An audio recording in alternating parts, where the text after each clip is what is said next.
कृष्ण जी और सुदामा जी की दोस्ती।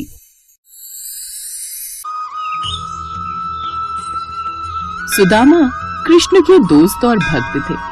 एक ब्राह्मण युवती से सुदामा का विवाह हुआ था। उन दोनों की कई संतानें हुई, लेकिन सुदामा की गरीबी दिन पर दिन बढ़ती जा रही थी। वो अपने परिवार के साथ एक कच्चे मकान में जैसे तैसे रहते थे। फिर एक रोज, माताश्री हमें और भूख लग रही है, इस एक रोटी से हमारा कुछ नहीं हुआ, हमें थोड़ा और खाना दे दीजिए ना माताश्री। तुम ये एक रोटी है, इसे खा लो और खाना खाकर सो जाओ।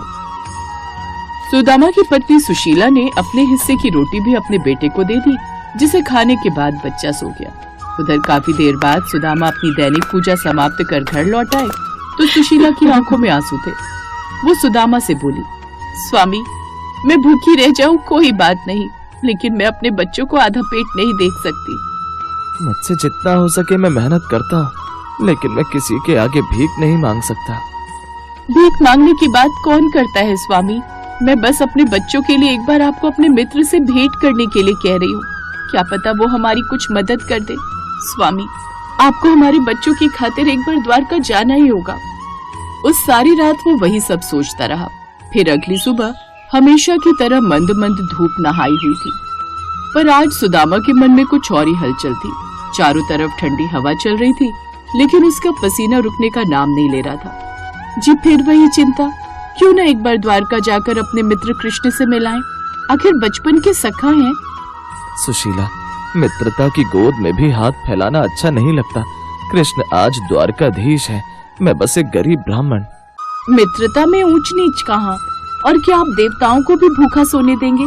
जाइए मिलाइए, कम से कम मन का बोझ तो हल्का होगा। सुशीला ने अपने हाथों से चावल और थोड़े से पोहे मिलाकर एक छोटी सी पोटली बांधी। वही पोटली जो इतिहास में कृष्ण सुदामा की पोटली के नाम से अमर हो गई। थोड़े से पोहे की पोटली लेकर सुदामा द्वारका की ओर चल पड़े। रास्ता लंबा था, वो नंगे पैर चले जा रहे थे। पैर छिल रहे थे, पर मन में कृष्ण से मिलने की उमंग उन्हें आगे बढ़ाती रही। देखूंगा तो जानूंगा, मेरा सखा आज भी वही है या राज सिंहासन की चमक ने उसे बदल दिया है। फिर गांव, जंगलों, नदियों, रेतीले रास्तों को पार करते हुए आखिर एक सुबह वो द्वारका के सुनहरे द्वार पर उसके सामने खड़े थे। शानदार, चमचमाते, मानो सूरज खुद उन्हें झुककर प्रणाम कर रहा हो। द्वारका के महल के बाहर पहरेदारों ने सुदामा को देखकर भौहें तान ली। मेरे कृष्ण, मेरे कान्हा यहाँ रहते हैं। अरे अरे, ओ कहाँ चले आ रहे हो? ये राजा कृष्ण का महल है, कोई साधारण सराय नहीं जहाँ भीख मांगने चले आ रहे हो। अरे नहीं नहीं, तुम मुझे गलत समझ रहे हो। मैं कृष्ण का बचपन का मित्र सुदामा हूँ, उनसे मिलना चाहता हूँ। ये सुनकर पहरेदार हंसने लगे। फिर एक ने कहा, और मैं भगवान विष्णु। चलो हटो यहाँ से।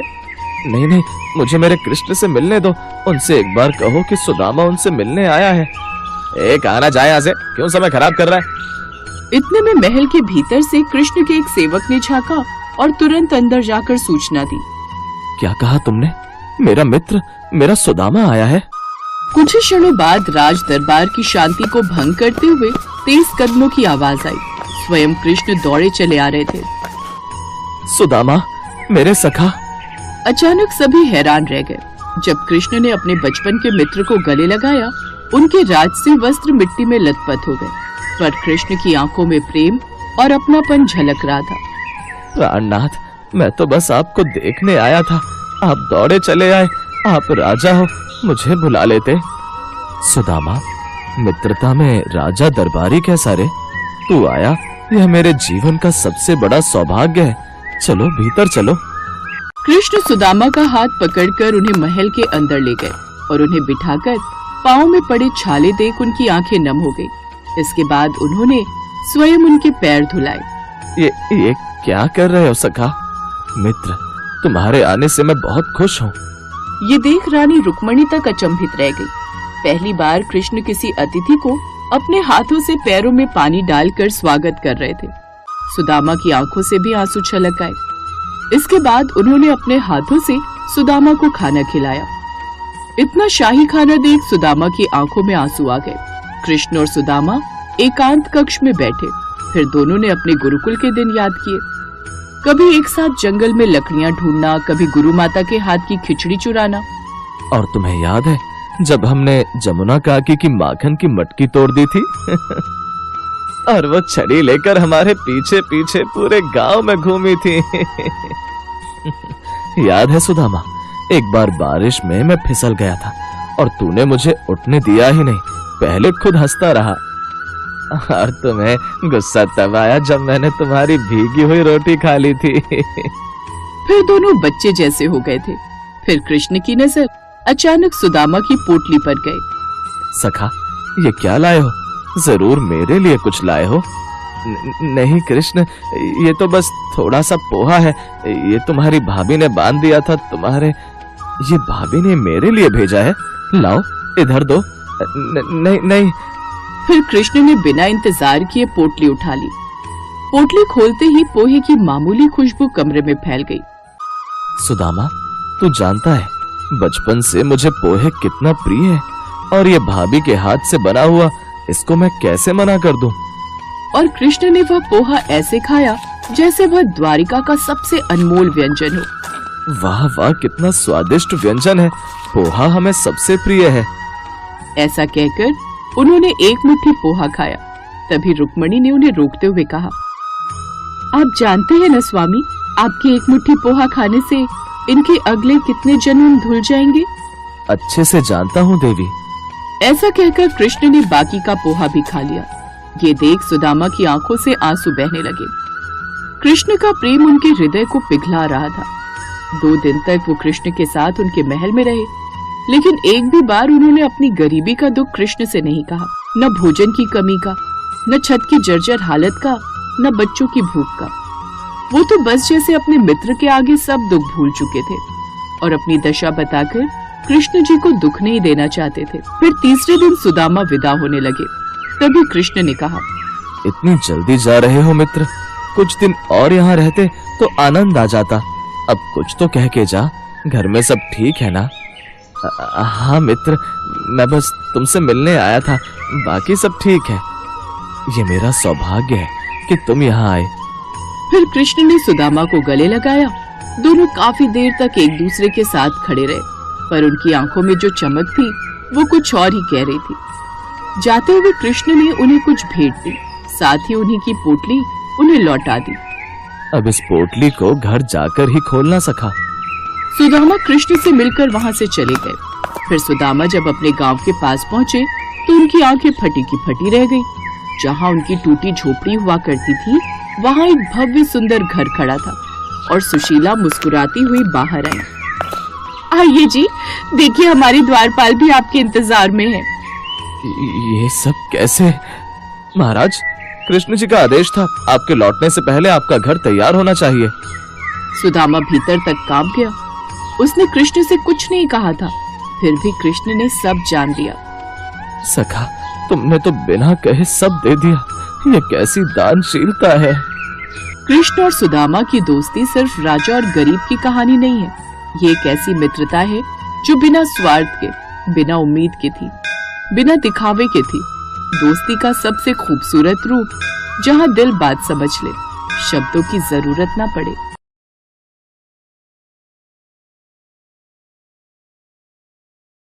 संदीपन ऋषि का आश्रम। कृष्ण और सुदामा साथ साथ पढ़ते और साथ साथ रहते हैं। संध्या का समय है। दृश्य 1। दोनों आकर गुरु जी के चरण छूते हैं और हाथ जोड़कर खड़े हो जाते हैं। गुरु जी। बेटा कृष्ण, बेटा सुदामा। दोनों। आज्ञा दीजिए गुरुजी। गुरुजी दोनों के सिर पर हाथ फेरते हुए। जीते रहो वत्स। विद्या बुद्धि बढ़े। यज्ञ के लिए समिधा ले आओ। दोनों।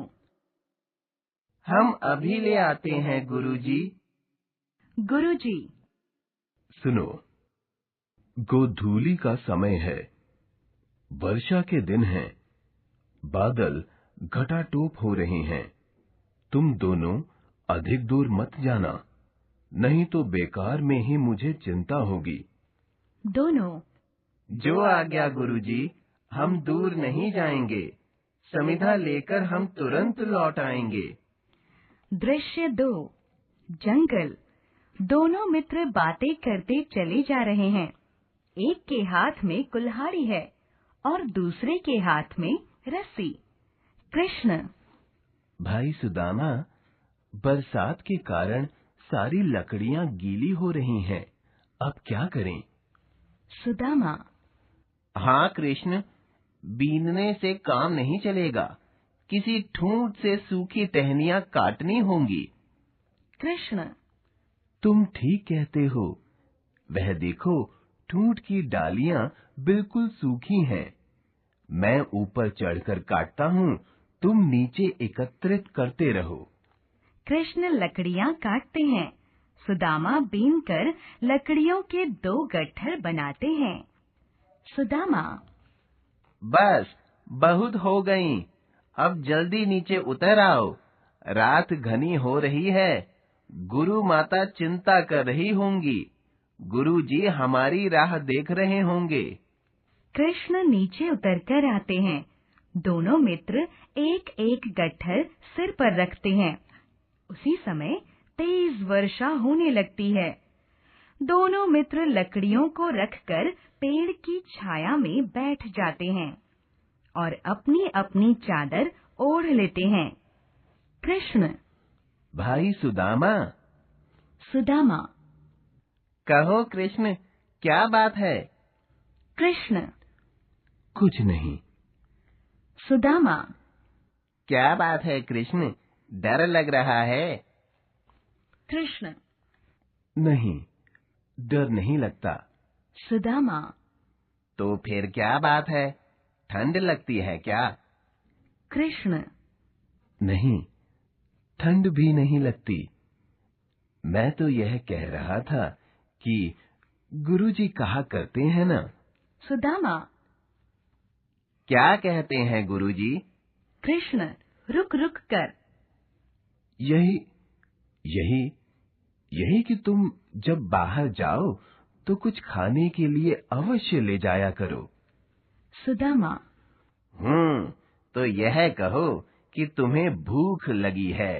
अपने बगल में छिपी चने की पोटली धीरे से निकालता है।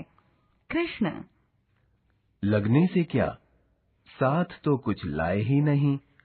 अगर पता होता कि इतनी देर लगेगी तो कुछ साथ में लेकर ना चलते। सुदामा झूठ बोलते हुए। मैं भी कुछ नहीं लाया। चुपचाप पोटली में से चने निकाल निकाल कर खाता है। कृष्ण। सुदामा, तुम क्या खा रहे हो? कहीं गुरु माता ने तुम्हें चने तो नहीं दिए हैं? सुदामा सकपका कर। नहीं नहीं, मैं कुछ नहीं खा रहा। कृष्ण।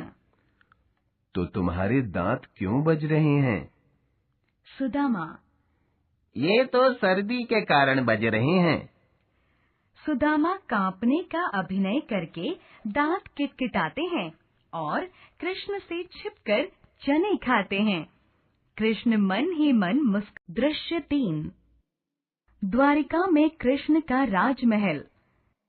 सुदामा फटे पुराने वस्त्र पहने नंगे पांव द्वार के सामने खड़े हैं। द्वारपाल। कौन हो तुम? क्या ताक झाक कर रहे हो राजमहल के सामने? सुदामा। भैया, श्री कृष्ण यही रहते हैं ना? द्वारपाल। हाँ, क्यों? सुदामा। मैं बहुत दूर से उनसे मिलने आया हूँ। द्वारपाल। क्या काम है तुम्हें? सुदामा। काम तो मुझे कुछ भी नहीं है। द्वारपाल। बिना काम तुम उनसे नहीं मिल सकते। सुदामा। भाई, मैं उनका बाल सखा हूँ। बहुत दूर से उनसे मिलने आया हूँ। द्वारपाल नीचे से ऊपर तक शंका से देखकर। ब्राह्मण देवता, जाइए यहाँ से। सुदामा। भाई, मैं सत्य कहता हूँ, हम दोनों संदीपन ऋषि के आश्रम में सहपाठी थे। द्वारपाल आश्चर्य से। अच्छा ब्राह्मण देवता, आपका शुभ नाम? सुदामा। मेरा नाम सुदामा है। द्वारपाल। आप यहाँ विराजिए, मैं महाराज को आपके आने की सूचना देता हूँ। द्वारपाल महाराज श्री कृष्ण को सुदामा के आने की सूचना देने राजमहल के भीतर जाता है। कुछ देर बाद श्री कृष्ण नंगे पांव दौड़कर द्वार तक आते हैं और सुदामा को गले लगा लेते हैं। द्वारपाल यह देखकर भौचक्का सा रह जाता है। श्री कृष्ण। आओ भाई सुदामा, आओ, बहुत दिनों में आए। कहो, कैसे हो? तुमने सूचना भी नहीं दी। सूचना देते तो मैं तुम्हें लेने आता। इतनी दूर आने में तुम्हें कष्ट हुआ होगा। कृष्ण सुदामा का हाथ पकड़कर राजमहल में ले आते हैं।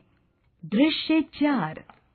श्री कृष्ण सुदामा को सिंहासन पर बैठाते हैं और अपने हाथों से उसके पांव धोते हैं। सब लोग देखकर आश्चर्य करते हैं। श्री कृष्ण। बताओ, भाभी तो अच्छी तरह है ना? हमारे लिए क्या भेजा है उन्होंने? सुदामा।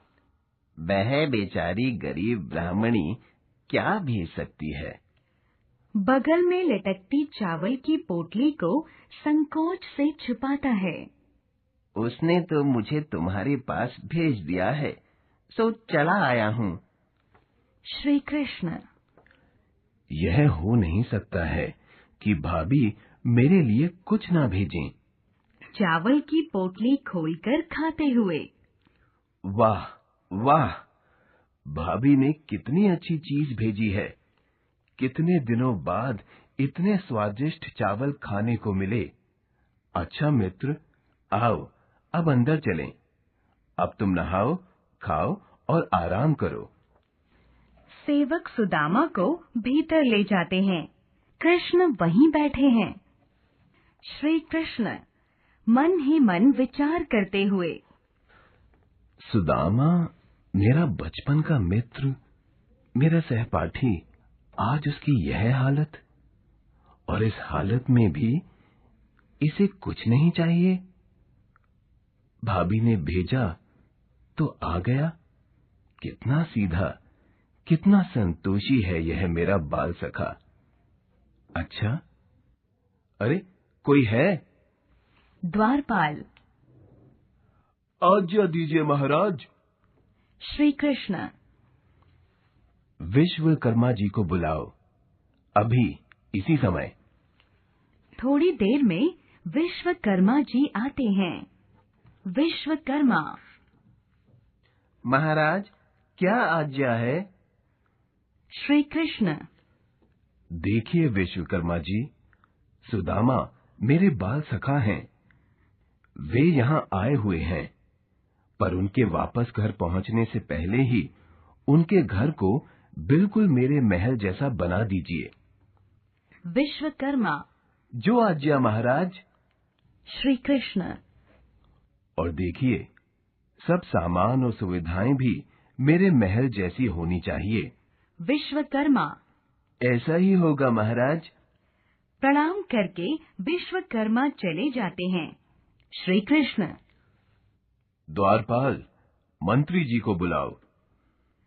द्वारपाल मंत्री को बुलाकर लाता है। श्री कृष्ण। मंत्री जी, सुदामा मेरे बाल सखा हैं। आप उनके घर सब धन धान्य और सुख वैभव के इतने साधन पहुंचा दीजिए कि वे मेरे ही समान सुख से रह सकें। हम दोनों एक हैं, हम दोनों एक से रहें। मंत्री। जो आज्ञा महाराज। श्री कृष्ण।